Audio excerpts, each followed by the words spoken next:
Hey yo, what is up FPG fam? Further here and welcome back to another Aether Gazer video. So Jinwu's coming out in the next couple of days alongside Ling Wang and 2.0, a very exciting time. So I thought this would be perfect to talk about her skills and break down her kit. Now in the past I would talk about percentages and all the very nitty-gritty details, but instead for this breakdown, I wanted to try something a little bit different, and I wanted to go over what I believe is the most important things to know about Jinwu and how to play her the most optimally and get the most damage from her and kind of trim all the fluff outside of that. So I do hope you enjoyed today's video. Let me know if you like this new style, and I'm going to try and keep it very simplistic and straightforward. So with that being said, let's go ahead and hop straight into it. Now with Jinwu, she is, in my opinion, very easy to play and has a pretty straightforward play style, but there are some nuances once again to her kit in order to play her the most optimally and once again to get the most damage. Now she is of the Tion 1 gen zone, the brand new gen zone coming in 2.0, and she is a flame divine grace modifier,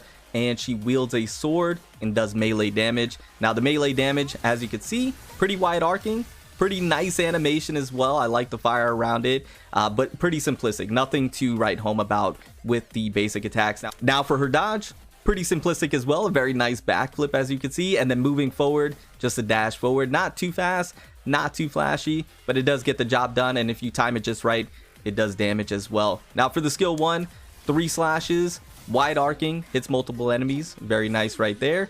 For skill 2, puts a nice little field around, and you can see we could do a follow-up. Now for the first time you proc it, you're not going to be able to move, but for the follow-up you can move around, and once again has a nice AoE to it, stuck in place, but once again I can move around now, and this is pretty cool to be able to hit multiple enemies with, and it has some other benefits that we're going to talk about here in just a second. Now for the skill 3, this is her bread and butter. This is what allows you to go in the air, and as long as you're basic attacking or dodging, as you can see the dodges are infinite by the way, and she has super armor, then you're going to stay in the air, and you can see skill 2 and skill 1 has changed. Skill 1 now becomes a nice Getsuka Tensho, and for skill 2 it locks the enemy in place, and it does some other benefits that we're going to talk about here in just a moment. Now you cannot do your ultimate while you're in the air, so you got to keep that in mind. If you want to come out of the air, you just stop basic attacking, or you do the skill 3 and you do a nice dive bomb and you do a lot of damage right there. So those are the skills. Now let's get into the nuance of Jinwu and what you need to know to play her optimally. Now, like I mentioned, she is of the Divine Grace in terms of resources, but she also has marks above her health bar, as you can see right there. These two things are going to be incredibly important to get the most damage out of Jinwu. Now, how do you get Divine Grace? Well, that's a great question. Essentially, it is in tandem with the marks. So let's go ahead and build up some Divine Grace by building up the marks. Now, how do you build up marks? Well, as you can see with her basic attack at the last sequence, you do build up marks that way, and you can also build up marks with her skill 2. As you can see, now it's completely filled, but with the skill 2 you have to keep in mind it's going to take away, but then it's going to replenish, so you just have to keep that in mind. Now when we have full marks here, we can actually do skill 1, and this is going to give us 25 Divine Grace, which is pretty cool. Right now, if we do the skill 1 with just 3 marks, go ahead and do it again. As you can see, it gives us 46 Divine Grace, so not 25. So essentially you would want to try and get that filled so you get the most Divine Grace, but you don't have to. And what you can do is a mixture of doing the skill 2 and doing her basic attacks to be able to get the marks fully filled, and then once again do the skill 1 to get the Divine Grace. Now the Divine Grace you want to go ahead and max out. This is important for your skill 3, so we're going to go over that here in just a second. Now another way that you can get Divine Grace is with the ultimate, but keep in mind you need to have sun marks, so you want to make sure that your marks are completely filled out, which if I failed to mention this, there's 9, just keep that in mind. So there's 9 marks, you need to fill them all out, or you can have some filled, but ideally you would want to have them all filled and then do your ultimate, and this is essentially going to give you full Divine Grace. As you can see, 99 out of 100, which is pretty much filled, right? So that's another way that you can get Divine Grace. Now the reason why you want to have the Divine Grace fully filled is because when you go and do your skill 3 to go in the air, the more Divine Grace you have, the more damage that you're going to be able to do, because when you do the skill 3, it's going to consume all the Divine Grace, and now you're going to be able to do the most damage possible. Now in the air we have some different things that we have to keep in mind. Your basic attacks, once again, are going to give you the marks. And once again, the skill 1 is what's going to give you Divine Grace. But as you can see, we have a lot more Divine Grace when we do the skill 1. When we have the marks fully filled, it gives us 80 when we have the marks all highlighted and we do the skill 1. Now, once again, we're going to go ahead and do the skill 1. And now we have Divine Grace fully filled. Now, you want to have it fully filled because then you're going to do your skill 2. You don't want to do your skill 2 until you have your Divine Grace filled all the way up. The reason being is because when Divine Grace is fully filled up and you do your skill 2, not only are you going to imprison or shackle them so they can't move, but now you can see they have downward arrows. That's meaning their resistance to physical, wind, and fire has been reduced. So that way you're able to do more damage as well when you're doing your skill 1s and you're doing your skill 3s and you're doing your basic attacks, right?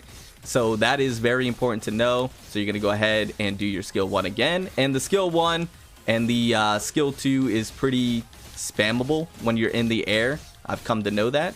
And then once again, once everything's filled, go ahead and do it. And the marks are fully filled. Gonna go ahead and consume all the marks, get your Divine Grace, do the max damage as well. So these are all things that are very, very important. Also, you see some flames underneath my feet as well. That's how you know that you went into the air with Divine Grace and you're using Divine Grace to get some more damage. Because if we go ahead and come out of the air and you see I don't have any Divine Grace, if I go into the air now, you do not see those same flames underneath me, meaning I didn't use any Divine Grace to get into the air. Whenever you want to go in the air, you want to make sure that you're consuming Divine Grace to go in there. Ideally, the max Divine Grace that you can have. Alright, so at this time, I wanted to go ahead and showcase a pretty optimal rotation on how you would be able to get the most marks as quickly as possible, as well as the Divine Grace. So you can start with your skill 2 when battle starts, go right into your basic attacks, get all that filled up, go ahead and do your skill 1. Go ahead and get the marks again. Go ahead and do that. And if you have your ult and you have all marks, you can go ahead and do your ult. You're going to have full Divine Grace here. Perfect. Hop into the air. Get your Divine Grace back. As you can see, we almost have it here. You don't have to wait till it's filled if you already have it there. Go ahead and do your skill 2. Now you're going to be able to do the max damage. And then you can go ahead and do that again. Go ahead and do that again. Do your skill 1. Wait till your ult's back up before you dive bomb in. So you can go ahead and do this. Let's go ahead and do that again. Probably should have waited. We can do it again. And as you can see, like I said, it's pretty spammable. Now we have skill 2. We almost got the ult up, right? So we're going to go ahead and get the marks. Dive bomb in. And then we'll go ahead and do the ult.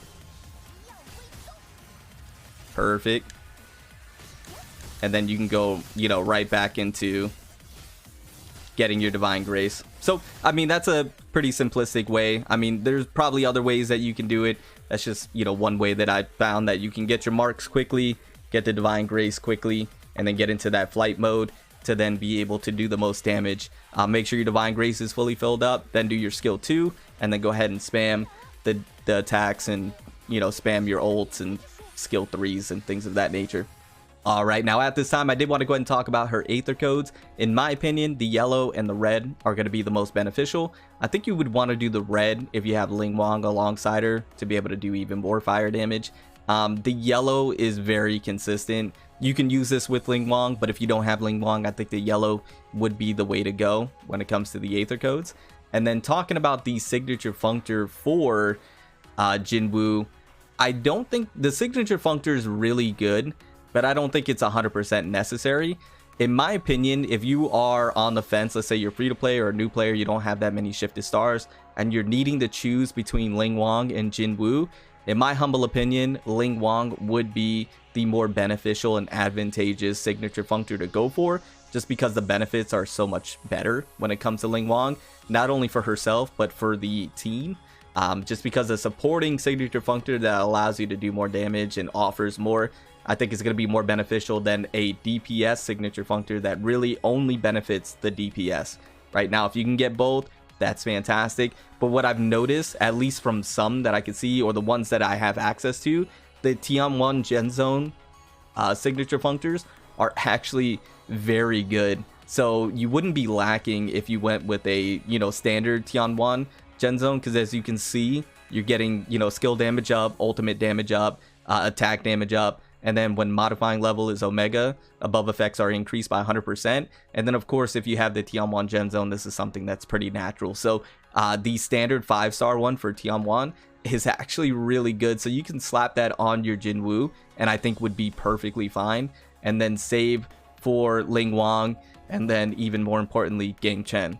I think those will be the more beneficial signature functors to go for. So ideally, in my opinion, you could skip Jinwu. So you don't need it unless you really, really want it. Then that's completely up to you. But I think that's everything that I did want to go ahead and cover when it comes to Jinwu and what she's bringing to the table. She does a lot of damage. She is fun to play, but it may not be for everybody. Nonetheless, she's going to be incredibly strong. She's going to do a lot of damage, especially if you build her out correctly. And she's something to look forward to. So anyways, I do hope you guys enjoyed today's video and got some value from it. If there's any questions that you guys have or anything else you want me to go a little more in detail about, let me know in the comments down below. And I'll see you all in the next one. Remember to stand out, be different, have fun, go further beyond in everything that you do. My name is Cody. You call me further. I'll see you all next one. Bye, guys.